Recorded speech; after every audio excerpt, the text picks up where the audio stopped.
सभी मेरे साथियों को राजरत्न भट्ट की ओर से फिर से एक बार जय भीम नमो बुद्धाय। द बुद्धाइज धम्मा के चौथे भाग में आप सभी लोगों का स्वागत है। आज एक ही दिन में हम 2 एपिसोड्स कर रहे हैं। इसकी वजह यह है कि द बुद्धाइज धम्मा इतने विस्तार पूर्वक बाबा साहब अम्बेडकर जी ने लिखा हुआ है कि एक दिन में अगर एक एपिसोड हम करते बैठे तो 100 दिन से भी अधिक समय बुद्धाइज धम्मा को सीखने में या बुद्धाइज धम्मा को जानने में लग जाएगा। और इसलिए मैंने सोचा कि एक दिन में 2 एपिसोड्स, ताकि ज़्यादा से ज़्यादा जानकारी द बुद्धाइज धम्मा को सीधे साधे और सरल तरीके के माध्यम से आप लोगों तक पहुंचाया जाए। आज सुबह के एपिसोड में हमने सिद्धार्थ के जन्म के बारे में हमने देखा और बहुत सारे कमेंट्स मुझे आई असीत के भविष्यवाणी को लेकर कि क्या भविष्यवाणी के ऊपर हमको विश्वास करना चाहिए, क्या भविष्य बताया जा सकता था तो माया का भविष्य क्यों नहीं बताया गया। तो मैं आप लोगों को बताना चाहता हूँ कि जिस तरह से द बुद्धाइज धम्मा में लिखा हुआ है मैं सिर्फ प्रेजेंट आप लोगों को कर रहा हूँ। बाबा साहब अम्बेडकर जब ये बुद्धाइज धम्मा लिखने के लिए बैठे थे तब भी बाबा साहब को ये परेशानी हुई थी, क्योंकि त्रिपिटक पूरी तरह से इस ब्राह्मणवाद से घिरा हुआ था और ये सारे कर्मकांड और ये सारा उस त्रिपिटक में भरा दिया गया था। तो बाबा साहब अम्बेडकर जी ने भी केवल जो त्रिपिटक है उसमें से ये सारी जानकारी हमारे सामने लेकर आए। ये सारा कर्मकांड और ये सारा तब तक आप लोगों को सहन करना पड़ेगा ये बुद्धाइज धम्मा में, जब तक बुद्ध एक नए प्रकाश की खोज नहीं कर लेते और इन सारी बातों को जब तक वो नल एंड वॉइड नहीं करते, खत्म नहीं करते, तब तक ये बातें किसी ना किसी रूप में आपके सामने बुद्धाइज धम्मा में आती रहेंगी। दूसरा एक प्रश्न किया गया था कि क्या ब्राह्मण उस समय थे, तो ब्राह्मण बुद्ध के समय से बहुत साल पहले ही आर्यंस भारत में आ चुके थे। जिस समय सिद्धार्थ का जन्म हुआ उस समय भारत एक बहुत बुरी अवस्था से गुजर रहा था। भारत की सभ्यता संस्कृति पूरी तरह से ब्राह्मणों ने चातुर्वर्ण्य के माध्यम से खत्म कर दी थी और सिद्धार्थ ने एक नए प्रकाश का, नए जीवन का, नए फिलॉसफी का जो इन्वेंशन किया है वो इसी को खत्म करने के लिए, ब्राह्मणवाद को खत्म करने के लिए।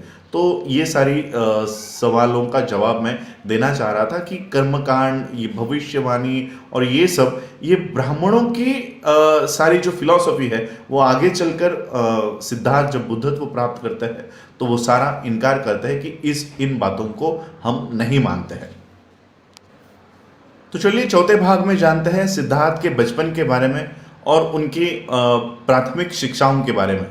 सिद्धार्थ जब चलने बोलने के लिए लग गए थे तब शाक्यों के पूर्वजों ने, बड़े बुजुर्गों ने शुद्धोधन से आकर कहा कि अभी बच्चा बोलने लग गया है, चलने लग गया है, अब इसको शाक्यों की जो ग्राम देवता हुआ करती थी अभया, उसके मंदिर में लेकर जाया जाए। तो शुद्धोधन और महाप्रजापति सिद्धार्थ को तैयार करके उस मंदिर में लेकर गए और फिर जिन 8 ब्राह्मणों ने महामाया के उस सपने का विस्तार पूर्वक व्याख्या की थी, वही 8 ब्राह्मण सिद्धार्थ के पहले शिक्षक बने और उन 8 ब्राह्मणों से सारी शिक्षा प्राप्त करने के बाद फिर शुद्धोधन को लगा कि अब इन 8 ब्राह्मणों से जो सीखना था वो सिद्धार्थ ने शिक्षा प्राप्त कर ली है। तब उनके बाद उद्दीका नाम के देश में सभ्यमिता नाम के एक भाषा विशद, ग्रामर विशद, व्याकरण में माहिर, वेदांग, उपनिषद में माहिर सभ्यमिता नाम के एक गुरु रहा करते थे, शिक्षक रहा करते थे। तो शुद्धोधन ने अपने बेटे को उनको सौंप दिया और फिर उनसे भी सारी एजुकेशन लेने के बाद फिर सभ्यमिता को लगा कि जितना मेरे पास था वो सारा मैंने सिद्धार्थ को सिखा दिया है। तो ये सारी शिक्षा, ये सभ्यमिता उनके दूसरे गुरु हुए।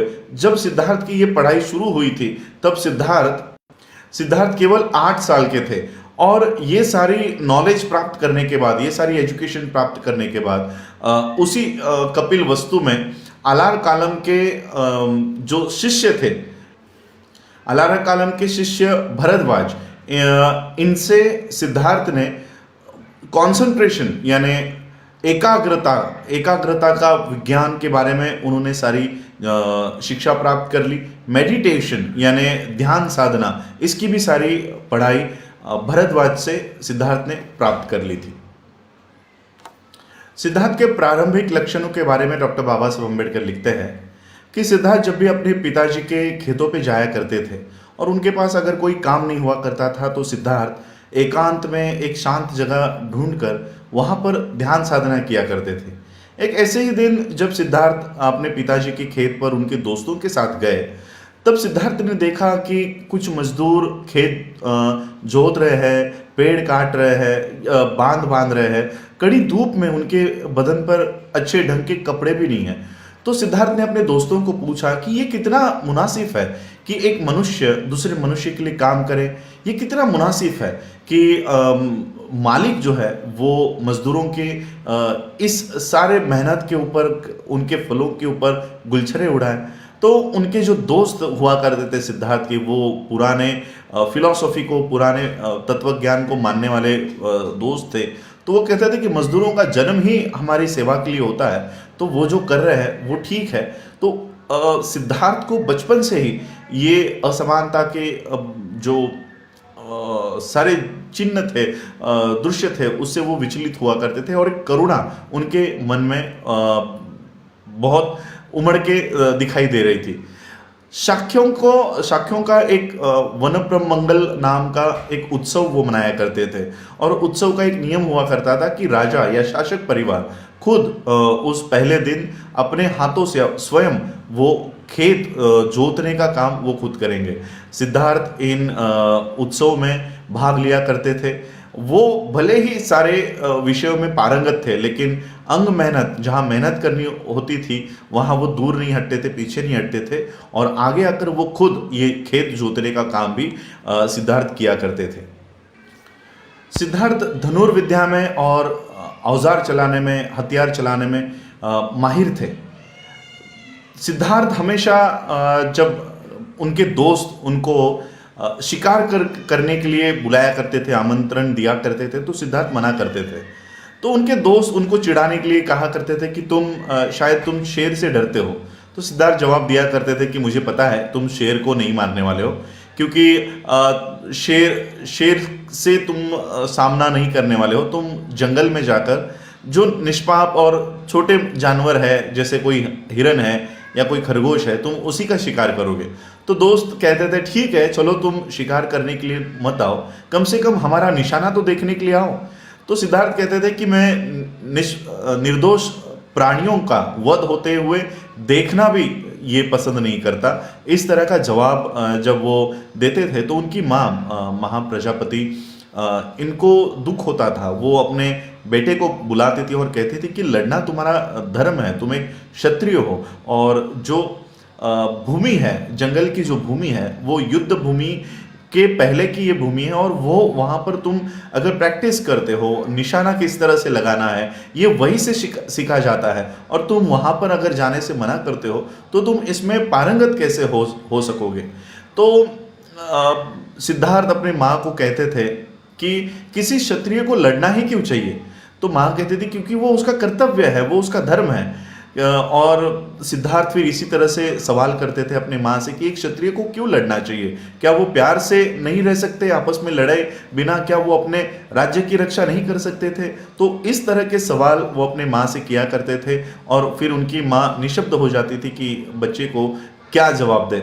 सिद्धार्थ अपने दोस्तों को मेडिटेशन किस तरह से किया जाता है, कंसंट्रेशन कैसे, एकाग्रता कैसे की जाती है, ध्यान साधना कैसे की जाती है, किस तरह से बैठा जाता है, ये सारा वो सिखाने की कोशिश करते थे।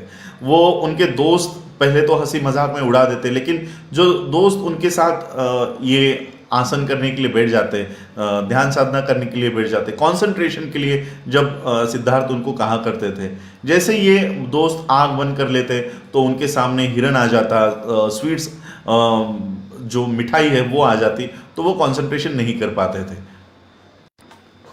सिद्धार्थ बचपन से ही बहुत कारुणिक थे।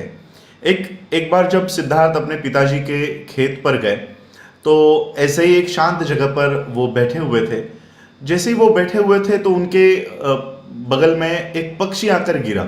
एक पक्षी आकर गिरा, उन्होंने देखा वो पक्षी बाण उसके शरीर से आर पार हो गया है।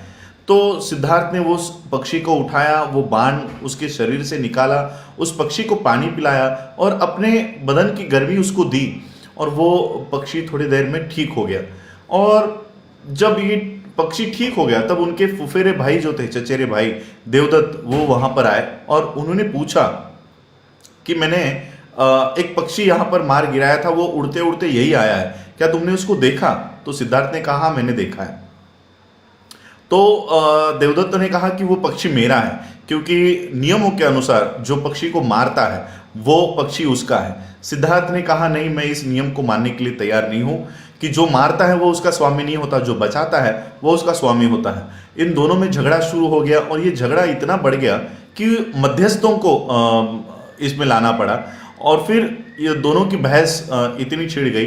देवदत्त का कहना था कि मैंने इस पक्षी को मारा है तो इसका स्वामी मैं हूँ, मैं इसका मालिक हूँ। और फिर सिद्धार्थ ने कहा कि भला ऐसा कैसे हो सकता है, जो मारने वाला है वो किसी का मालिक कैसे हो सकता है, वो स्वामी कैसे हो सकता है, बचाने वाला ही वो स्वामी हो सकता है। और फिर न्यायालय ने सिद्धार्थ के पक्ष में ये निर्णय दिया और उस दिन से देवदत्त यानी सिद्धार्थ के चचेरे भाई ये हमेशा के लिए सिद्धार्थ के दुश्मन बन गए। लेकिन सिद्धार्थ इतने कारुणिक थे कि अपने भाई की मैत्री पाने के लिए वो किसी निर्दोष की हत्या नहीं करवाना चाहते थे। और इस तरह से सिद्धार्थ का बचपन हुआ। सिद्धार्थ का प्रारंभिक लक्षण इस तरह के हुआ करते थे। आप लोगों ने मुझे ये दिन भर में दूसरी बार आप लोगों ने मुझे सुना, उसके लिए आभार। जय भीम, जय भारत, जय बुद्ध।